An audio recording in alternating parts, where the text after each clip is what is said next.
The destruction of the Kakhovka dam in Ukraine is proving an environmental and economic disaster. As well as thousands of people being forced from their homes, it represents another blow to Ukraine's energy infrastructure. What's more, many hectares of farmland are now underwater. A man-made disaster unfolding. The destruction of Ukraine's Kakhovka dam is going to bring about far-reaching consequences. Initial estimates show that a vast stretch of agricultural land would be affected by the floods on the Ukrainian-held right bank of the Dnipro River alone. Ukrainian Agriculture Ministry says the incident will likely cause interruptions to the water supply of a critical irrigation system for fields in Kherson and other nearby regions. That irrigation system provided water supply to more than 500,000 hectares of agricultural land, which yielded 4 million tons of grain and oilseeds, worth $1.5 billion in 2021. The extent of the damage is still unfolding. Fears are hundreds of thousands among Ukraine's already battered civilian population may be left without their homes, water, electricity, or other access to vital infrastructure in the Kherson region. Besides, a threat on the global food security once again is imminent. Well, we can now speak to Olga Khakova, Deputy Director of European Energy Security at the Atlantic Council. Thanks a lot for joining us. So can you just explain to us what the implications actually are of the collapse of the Kakhovka dam for Ukraine's energy supply? Thank you for having me. Overall, Ukraine's energy system once again remains extremely resilient following this horrendous terrorist act by Russia. But there are some significant regional implications.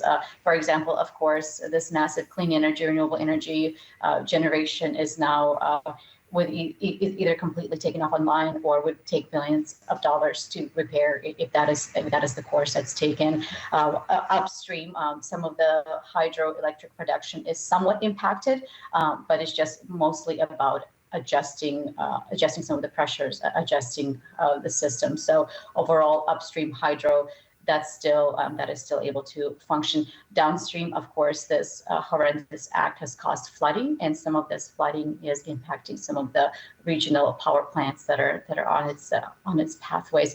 But of course, one of the most significant implications is access to water. We're going to see close to 1 million people being impacted by shortages to water, and of course, there's going to be thousands of people already left without electricity. And thinking into the short-term to long-term needs, Ukraine will very likely now need higher amounts of energy imported from Europe. You referred to this as a terrorist act by Russia, and there are obviously a lot of fingers being pointed at Russia. It happened in Russian-controlled territory. It looks like it was caused by some sort of explosion inside of the dam, but we should stress that the actual cause of this hasn't been fully established yet, and the Russians are accusing the Ukrainians of carrying this out. But nevertheless, attacking Ukraine's energy supply, that is part of Russia's strategy for this war, isn't it? Yes, they couldn't win on the battlefield, so then they tried to destroy and freeze people over the winter, and now they're trying to drown Ukraine, and now they're trying to choke off economic potential in massive parts of Ukraine. This will have huge implications on the agriculture and being able to water crops, not just in that region, but across broader swaths of Ukraine, which will tremendously impact not just Ukraine's economic potential to generate income from this, but this will have global implications on food shortages. There's also going to be implications on the trade that Ukraine won't be able to do through Dnipro because of the conditions of the river right now. Energy security is obviously your specialty. So tell us, how many incidents like this can Ukraine withstand in terms of maintaining its own energy security? Frankly, this should be the last incident out there with what the international community knows in terms of how dangerous Russia is. Ukraine can only be resilient for so long without broader additional international support, knowing what we know now in terms of what Russia is willing to do, the level of damage, ecocide and genocide, and the level of suffering it's willing to inflict on Ukraine, we should be prepared and avoid worst case scenarios. Ukrainians have been warning about this dam being mined since last year, since last fall. So this information was on the table, and there were multiple calls to say we need to prevent the worst case scenario. Literally the thousands of potential people and homes being flooded, the territory, the 80 settlements now that are being affected.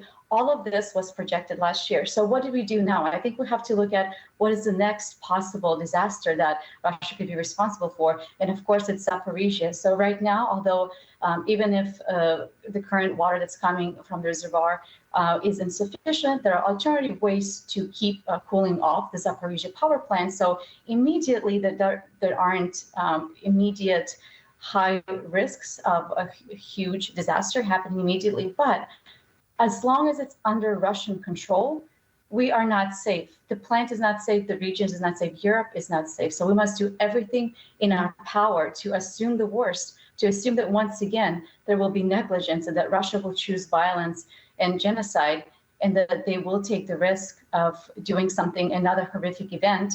So therefore, the international community needs to do everything to prevent this happening, and particularly making sure that the Zaporizhia power plant is safe. And do you think that Ukraine's allies are sufficiently awake to the threat to Ukraine's energy supply and are prepared to provide the support that it needs? The support has been great in terms of what the international community could do, but I think there's always more. There's always things that could be done additionally. And I think even just the way we talk about this incident, for example, Russia is given the same platform in terms of what they're saying in their code, blaming Ukraine as Ukraine, and they're treated as equally valid voices in this conflict, while Russia has been from the beginning saying, we're not going to war, we're not attacking Ukraine, we're not stealing children, we're not raping people all across the country. So even just right now, just even listening to Ukrainians and giving and treating them as the country that's being invaded, and not giving Russia the same level of trust and voice and believing their quotes, I think that's really important. But of course, faster, more robust support is needed. I think and most importantly, around the Zaporizhia power plant, I don't think right now there's enough being done. I think right now, once again, we're assuming the best. We're assuming that everything is going to go right. The Ukrainian workers that are working at the Zaporizhia power plant, they are stressed. They are under a tremendous amount of pressure. That is not, that component in itself is not a safe environment at all to be operating a nuclear power plant. So that's just one piece. Another piece is Russia's willingness to take risks and to be negligent, and anything can happen. So I don't think right now we're fully understanding the risk or fully appreciating or doing enough to mitigate the risk at Zaporizhia. I think right now we're treating it and just hoping, and hope is not a strategy here, because we've seen the worst case scenarios of what happens when we don't mitigate these horrendous events. Okay, Olga Khakova from the Atlantic Council. It's been interesting to get your perspective. Thank you very much. Thank you for having me. A rising threat in a city long used to danger. Kherson is mobilizing as floods caused by the destruction of the Nova Kakhovka Dam, 45 miles upstream, drown entire areas here. This is now where a major rescue and evacuation operation is taking place. There are volunteer groups on the ground, private groups, as well as the Ukrainian army and emergency services who are helping evacuate people from this neighborhood. Many plucked to safety at the last minute. The entrance to a building was flooded. We were evacuated through the window. We have no electricity, water, gas, nothing. Aid groups fear a looming shortage of drinking water. For residents of this frontline city, the floods are just the latest hardship after long, grim months of Russian occupation with little money or food. It's a terrible situation. What can I say? I'm very scared. We have 2 young children and we don't know what to do. We survived the Russian occupation. We will survive the floods. Just then, shelling. We have to get to safety. Russian forces were ejected from the city by the Ukrainians last November. But the threat hasn't fully lifted. The Russians set up camp across the Dnipro River. Kherson is now hit by daily crossfire. We duck into a pharmacy, one of the few remaining in the city. That's where we meet Svetlana. She's become so used to the shelling, she can measure the danger by the sounds in the air. Quiet. That's from our side. That's us. Despite all the deprivations of the past year and a half, she stayed on in Kherson. She has a disabled son who she can't leave. 2 days ago, waters began to rise in her neighborhood, turning it into an island. For the first time, Svetlana had to flee. She's staying at a friend's place on higher ground. I grew up here. I built my own house. And now the Russians come and tell me to leave and destroy everything? They say Kherson will be wiped off the map. Why? The shelling subsides somewhat. Svetlana wants to show us a home in Antonivka, a suburb of Kherson. Her house is somewhere out there. The area is unrecognizable. Oh, my house. My lovely house. Oh, dear God, help us survive. We will return. Like Svetlana, few residents of Kherson have opted to leave and move to safer cities like Mykolaiv.